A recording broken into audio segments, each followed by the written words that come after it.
48வது நாள் பூஜையில் இன்னைக்கு வந்து 5வது நாள் பூஜை. பஞ்சமிக்கு வாராகி அம்மாவுக்கு இன்னைக்கு 5வது நாள் பூஜை. நான் ஒரு வேண்டுதல் வச்சு அந்த அம்மாவுக்கு 48 நாள் பூஜை வச்சுருக்கேன்.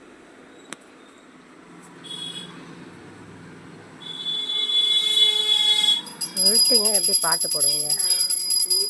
விநாயகமூர்த்தியே போற்றி, விநாயகமூர்த்தியே போற்றி, விநாயகமூர்த்தியே போற்றி, குலதெய்வமே போற்றி, நந்தீஸ்வரனே போற்றி, பரமேஸ்வரனே போற்றி, அன்னை பராசக்தியே போற்றி, சத்குருவே சரணம், சத்குருவே சரணம், சத்குருவே சரணம், பாம்பன் சாமிகளே சரணம், தாத்தா சாமியே சரணம், முருகா சரணம், குருமார்களே சரணம், குருமார்களே சரணம், குருமார்களே சரணம், குருமார்களே சரணம், குருமார்களே சரணம். அம்மா வாராகியே போற்றி, வாராகியே போற்றி, வாராகியே போற்றி, வாராகியே போற்றி, அம்மா வாராகியே போற்றி, வாராகியே போற்றி, வாராகியே போற்றி, வாராகியே போற்றி, வாராகியே போற்றி, வாராகியே போற்றி, அம்மா வாராகியே